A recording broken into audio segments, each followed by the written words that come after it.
Welcome back to the channel and welcome back to another edition of Parlay Busters. And in this edition of Parlay Busters, I'll be doing UFC Fight Night, Della Maddalena versus Prates. So yeah. But yeah, 3 Parlay Busters for this card. Let's start off with the first one. Ben Johnston, he's the favorite for no real particular reason. I guess the region they are, and they're not too high on West Schultz. But West Schultz has went in there with 2 certified high-level prospects. I'm not saying high-level contenders and like that, because that's a whole different level. Like, are you a high-level UFC fighter? That's a different thing. A high-level prospect, a fighter that, was touted to come to UFC and, do something. But again, touted to do something and doing something is a different thing. Not to say these guys aren't doing well for themselves in the UFC right now. They're doing pretty decent in the UFC. Not perfect, but they're doing pretty decent. And that's like 2 of his losses in the UFC. Well, in Contender Series in the UFC. And then he had a Contender Series victory, West Schultz did. And now he's fighting Ben Johnston, who has not really fought at the UFC level at any point in his career. Has never fought a highly touted prospect at any point in his career. Has shown questionable wrestling defense against mediocre competition in Australia. Not America, not Russia. You getting taken down and struggling to wrestle with guys in Australia, where the wrestling is pretty weak overall. So yeah, I think West Schultz should have a significant grappling advantage, or a significant wrestling advantage, and that will play into the grappling advantage for West Schultz. And he has a significant experience advantage fighting credible competition. Yes, you could say Ben Johnston trades with good competition, like great competition, but who knows how much time he's getting with these guys. I don't be sending him in pictures with these guys. Like, just because you train at the same gym, are you really training next to these guys? Well, you probably train next, but are you training with them? Like, yeah, you can train next to them all you want, but are you training with them? Are you guys getting rounds and really are like, this guy ain't on my level. I need to train with so and so and so and so, not him. Like, he's not on our level. He's not. I see some other guys at City Kickboxing train that aren't as big known. Seen them train with them, seen this and that, but I have not seen Ben Johnston, particularly in the background of pictures, next to them, sparring with them, rolling with them. So, in the way he fights, I don't like he's on that level by any means. Not to say he can't get to that level, but from what I'm saying, I'm not particularly impressed with his striking, his grappling, definitely not his wrestling. It's not like he's a big power puncher. So, West Schultz, more experienced, similar level fighter, should have the wrestling advantage, and that should play into the grappling advantage. So, if you're picking Ben Johnston just to fade West Schultz because he looked bad against good competition, or he got washed by good competition, or finished by good competition, that's not good enough. So I would not consider putting that guy in any parlay. In actuality, I'm fading him, and I'm picking West Schultz. So Ben Johnston is the first parlay buster of the week. Next one is Brando Perisic.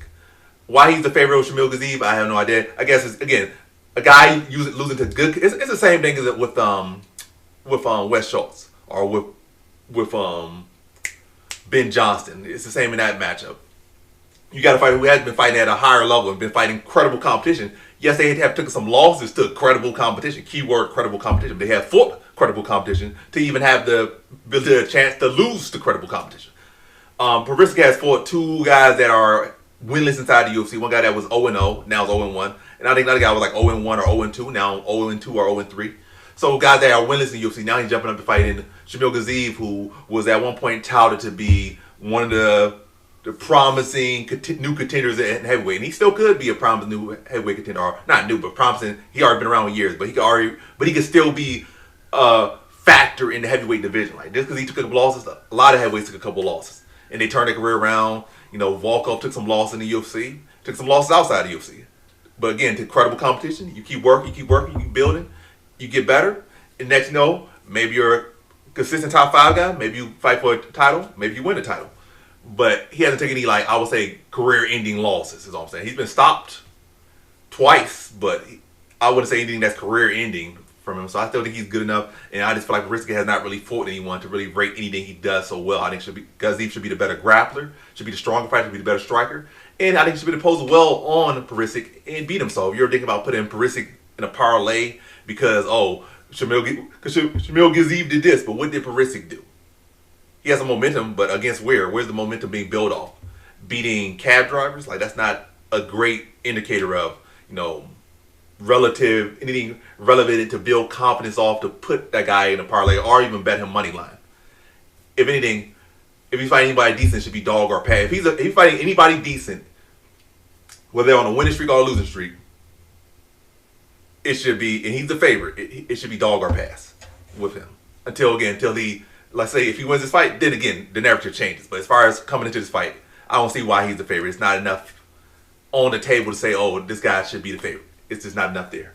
So yeah, Brandon Parisik is the second parlay buster, and then the third parlay buster for this week is going to be Carlos Prates. And once again, it's not exact same thing because obviously Carlos Prates is a relevant fighter. He's very dangerous. This is, in my opinion, a pick 'em fight. Go out of the way, and I'm gonna be excited for the fight out of the way. I'm not going to bet on the fight, so I'm not putting either guy. I'm not putting Prates in my parlay, and I'm not putting Jack Della Maddalena. If you want to put either in your parlay, cool for you, but I am not doing that. I'm just going to enjoy the fight. Whoever wins, wins. Whoever gets knocked out, gets knocked out. Whoever gets a decision, whoever gets submitted, however it goes, I'm just going to enjoy the fight. If it turns out to be a snooze fest, then hey, I'll be disappointed. But other than that, excited to see this fight go down. But yeah, I feel like a lot of people are fading Jack Della Maddalena purely because they were disappointed in his performance against Islam Makhachev. And these are two different fights. Not to say, oh, this is that. Well, obviously, Islam's obviously, it's not even an opinion. It's not even needed to say, oh, if you feel this way, feel that way. Islam is one of the GOATs. He obviously is on a different level than Prates, at least resume-wise. Obviously, when you get in the cage with somebody, you fight somebody, stuff could change and stuff could happen. But as far as resume, it's night and day difference. And that's not even an opinion. That's a fact. The resumes are different.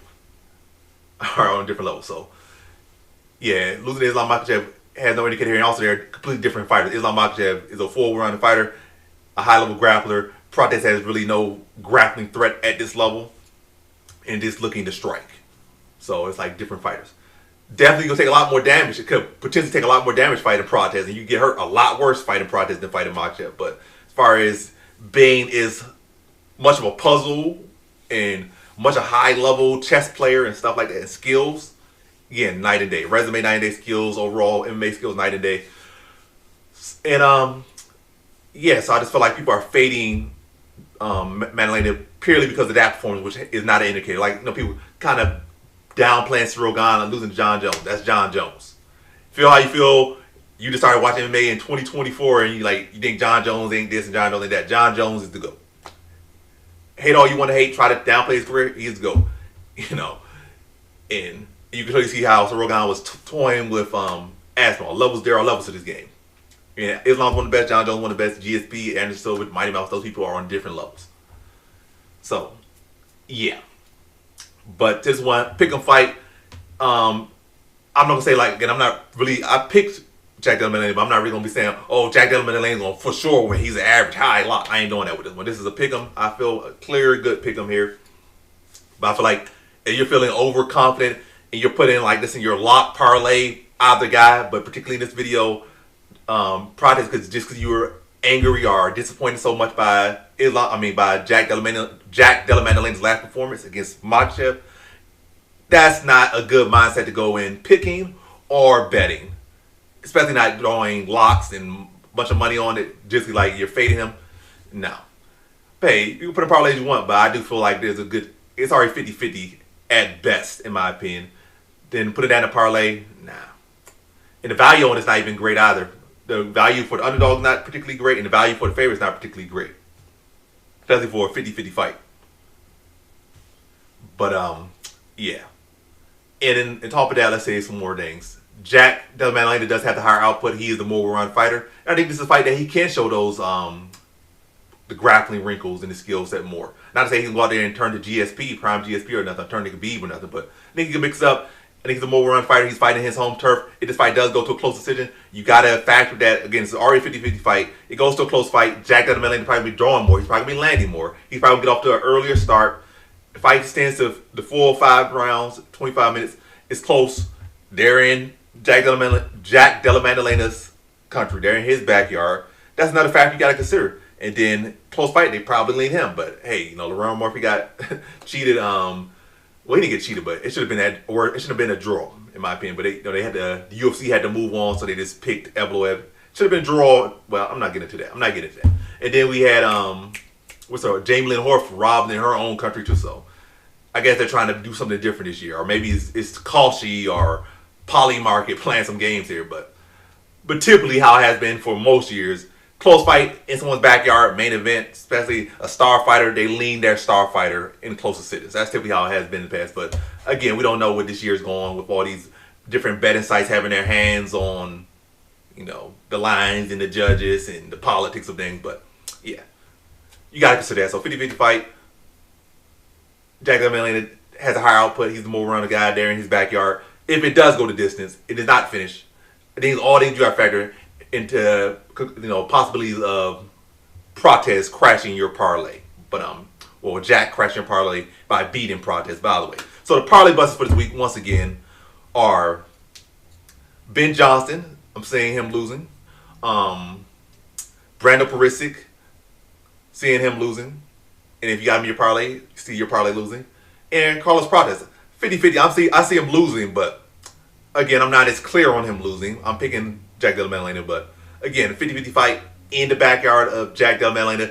He's being slept on a little bit, not a lot of it, but a little bit.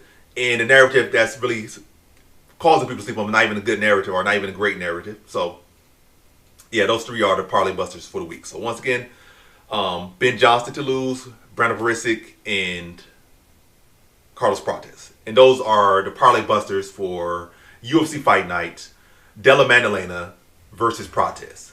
And as always, thanks for watching. Peace.